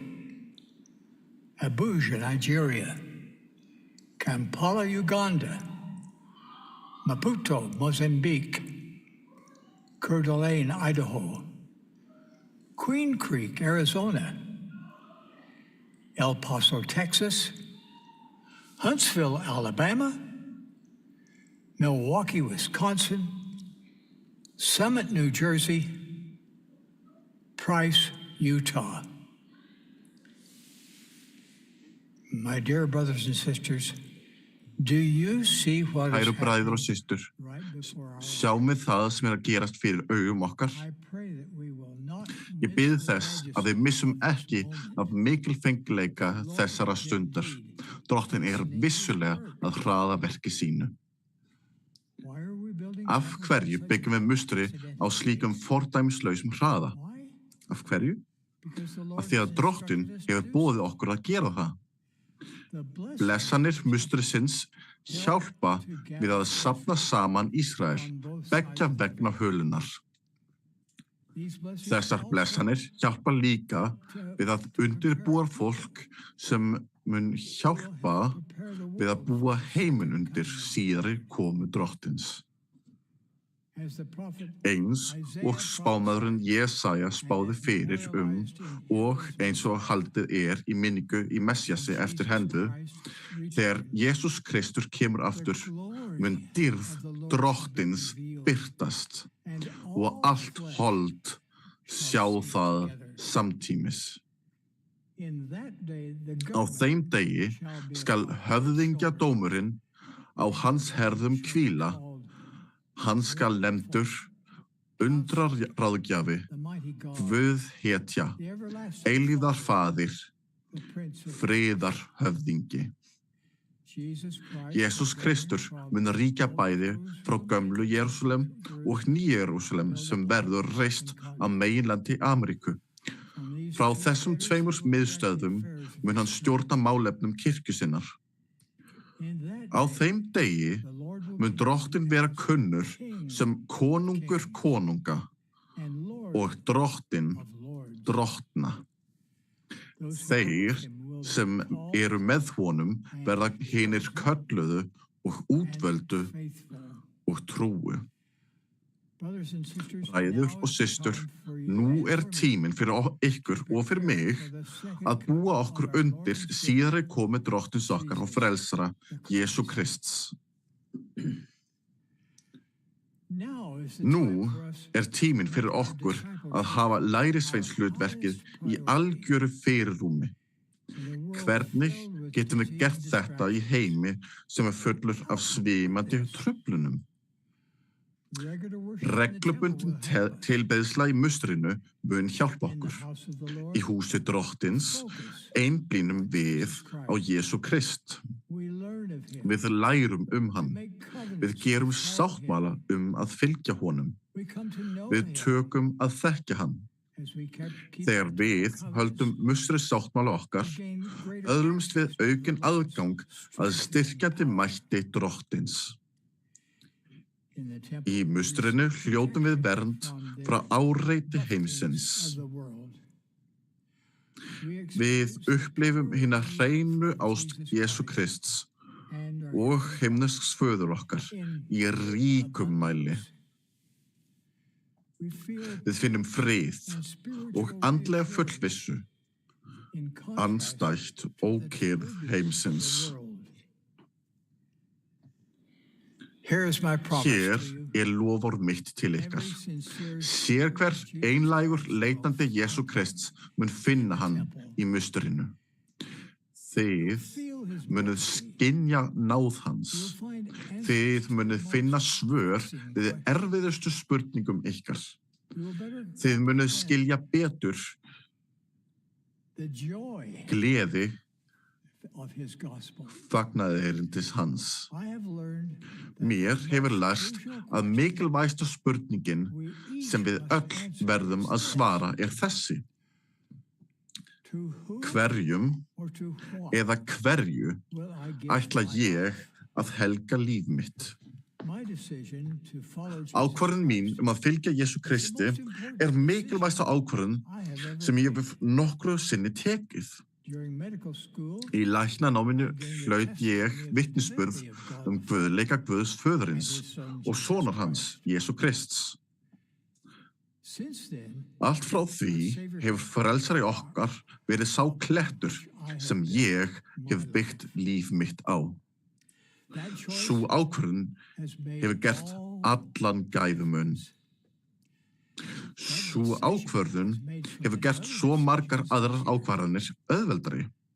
Sú ákvörðun hefur gefið mér tilgang og leiðsögn. Hún hefur líka hjálpað mér að standast storma lífsins. Leyfið mér að nefna 2 dæmi. Í fyrsta lagi, þegar eiginkona mín, Dancel, féll óvænt frá, náði ég ekki í neitt barnanna okkar. Þarna satt ég, einsamall, niðurbrotin og hrópandi á hjálp. Þakksamlega kenndi Drottinn mér með anda sínum hvers vegna mín kæra Dancel hafði verið tekin heim. Ég lét huggast af þeim skilningi. Með tímanum var ég betur í stakk búinn til að takast á við sorgina. Síðar giftist ég ástkærri eiginkonu minni, Wendy. Hún var þungamiðjan í síðari dæmi mínu. Þegar ég og Wendy vorum að vinna að verkefni í fjarlægu landi, miðuðu vopnaðir ræningjar byssu á höfuð mitt og hleyptu af. En ekkert skot kom úr byssunni. Meðan á þessari upplifun stóð var lífi okkar beggja ógnað. Samt fundum ég og Wendy óumdeilanlegan frið. Það var friður sem æðri öllum skilningi. Bræður og systur, Drottinn mun líka hughreysta ykkur. Hann mun styrkja ykkur. Hann mun blessa ykkur með friði, jafnvel mitt í ringulreiði. Hlustið endilega á þetta loforð Jesú Krists til ykkar. Tilvitnun. Ég mun verða yður til hægri handar og til þeirrar vinstri og andi minn mun vera í hjörtum yðar og englar mínir umhverfis yður til stöðnings. Tilvitnun lýkur. Geta frelsarans til að hjálpa ykkur á sér engin takmörk. Ólýsanlegar þjáningar hans í Getsemani og á Golgata voru fyrir ykkur. Algjör friðþæging hans fyrir ykkur. Ég hvet ykkur til að helga tíma í hverri viku það sem eftir ævinnar til að auka skilning ykkar á friðþægingu Jesú Krists. Ég syrgi í hjarta yfir þeim sem syndga og vita ekki hvernig losna á. Ég græt yfir þeim sem eiga í andlegri baráttu eða bera þungar byrðar einsömmul vegna þess að þau skilja ekki hvað Jesús Kristur gerði fyrir þau. Jesús Kristur tók á sig syndir ykkar. your pain, Sársauka ykkar, your heartaches, sorgir ykkar and your infirmities. og vanmátt ykkar. You do not Þið have þurfið to bear ekki them að bera þetta einsömmul. He will forgive Hann mun you fyrirgefa ykkur as you repent. þegar þið yðrist. He will bless you Hann mun blessa ykkur with what you með need. því sem þið þurfið. He will heal your Hann mun wounded græða þjáða sál ykkar. as you Þegar þið walk gangist yourself undir to ok með honum, your mun byrði burdens ykkar will feel verða léttari. if you will Ef make þið and gerið keep og haldið covenant sáttmála with að Jesus fylgja Christ, Jesú Kristi, you will find munið þið that komast að því painful að moments sársauka fullar stundir lífs ykkar are temporary. eru tímabundnar. Your afflictions Þrengingar will ykkar munu swallow hverfa í fögnuði the joy Krists. of Christ. It is neither too Það er hvorki early nor of too snemmt né of seint fyrir ykkur að verða trúfastir lærisveinar Jesú Krists. late. You will Þá experience munið þið full upplifa blessanir friðþængar hans of að his fullu. atonement. You will also Þið munið líka perfect verða the árangursríkari gathered Israel. við að hjálpa við samansöfnun Ísraels. My dear brothers and Kæru sisters, bræður mínir og systur, in the coming á days, komandi degi Jesus mun Christ Jesús will Kristur return snúa aftur til jarðar as the sem Messias millennial Messiah. 1000 árana. So today Ég I bið ykkur því í call dag to að rededicate endurhelga your life líf ykkar Jesú to Kristi. Jesus Christ. Ég ákalla ykkur til að hjálpa við samansöfnun hins sístraða Ísraels og búa heiminn undir síðari komu drottins. Ég ákalla ykkur til að tala Krist, vitt Krist, trúa á Krist og fagna í Kristi.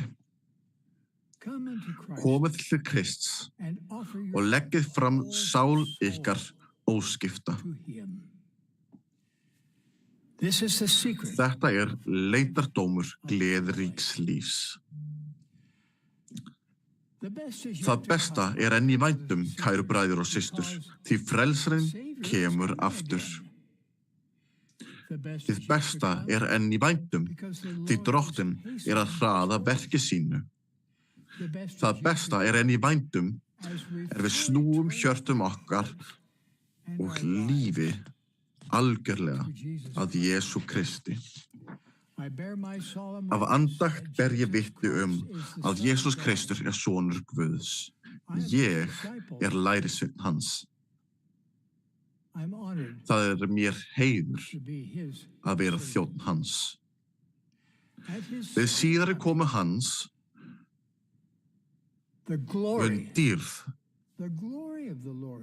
drottins birtast og allt hold sjá það samtímis. Sá dagur mun fylltur gleði fyrir hina réttlátu.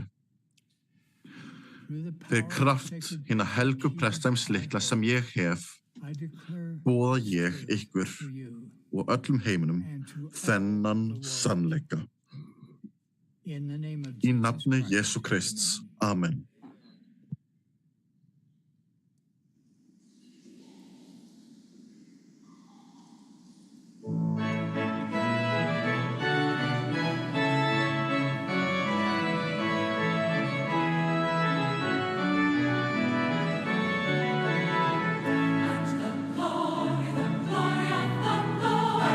Glory of the Lord shall be revealed.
Dear Heavenly Father, himneski faðir, okkar hjörtu og andar okkar eru fyllt af enda þessara helgi aðalráðstefnu.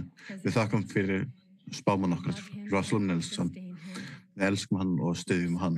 Við erum svo þakklátt fyrir þessa nýju musteri sem við voru tilkynnt. Við finnum fyrir gleði að tilbiðja í þeim og finna fyrir smá heiminn hér á jörðu. Við erum þakklátt fyrir þá sem voru með boðskap hér og fyrir tónlistana sem hefur snert sál okkar. Þakkum fyrir þeirra verk og biðjum þig að blessa þá fyrir það. Við fundum fyrir gleði og von út af þessum boðsköpum og nýja sjón á hver við erum og hvað við getum orðið með hjálp sinni þinnar. Við þurfum á hjálp hans að halda. Megum við snúa til hans á hverjum degi. Biðjum við nú að biðjum aukan styrk til að fyrir það sem kemur og til að velja gleði.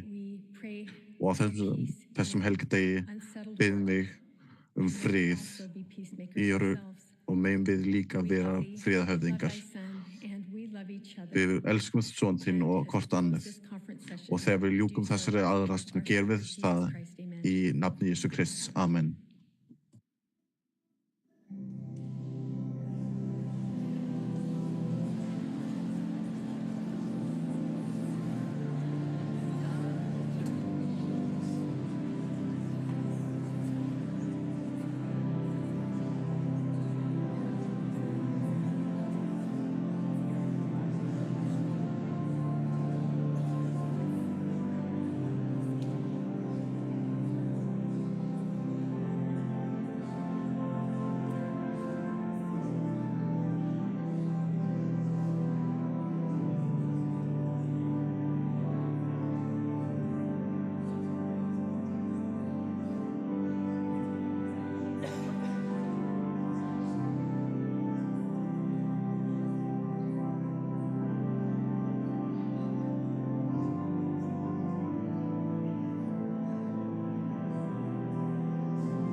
This has been a broadcast of the Sunday afternoon Þetta var session. útsending frá sunnudags síðdegisluta 194. síðari aðalráðstefnu kirkju Jesú Krists hinna síðari daga heiligu.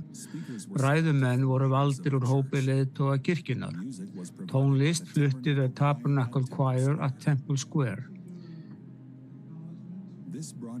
Útsendingu þessa annaðist Bonneville Distribution sem almenna þjónustu. Öll endurvinnsla, upptaka, afritun eða önnur notkun á þessari útsendingu bönnuð án skriflegs leyfis. Appreciation.